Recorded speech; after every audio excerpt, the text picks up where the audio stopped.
Καλημέρα παιδιά. Σήμερα θα σας δείξω στο ξενοδοχείο που έχω έρθει. Εδώ είναι η πόρτα που μπαίνεις μέσα. Εδώ είναι το μπάνιο, κάτσε να σας ανοίξω το φως. Αυτό εδώ είναι το μπάνιο. Πολύ ωραίο μπάνιο, εμένα μου αρέσει.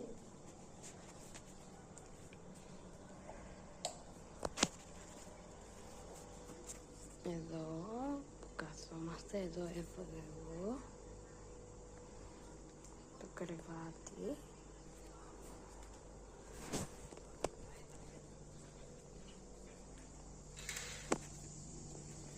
Και εκεί μέσα που βλέπετε, εκεί μέσα έχει μια κλειστή πισίνα και θα πάμε το απόγευμα. Είναι μόνο για 2 άτομα αυτό εδώ το σπίτι.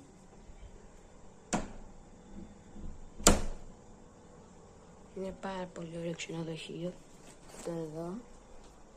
Έχει τέλειο πρωινό, έχει τα πάντα. Είναι όλα τέλεια σε αυτό εδώ το ξενοδοχείο. Να και εδώ είναι το κρεβάτι. Να. Εντάξει, δεν σας δείχνω μια γρήγορη.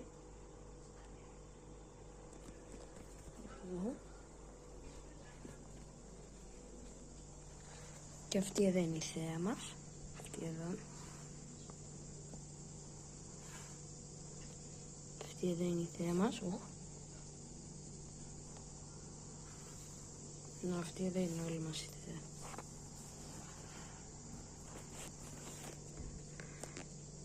Εντάξει, εδώ θέα. Δεν υπάρχει καλύτερη θέα.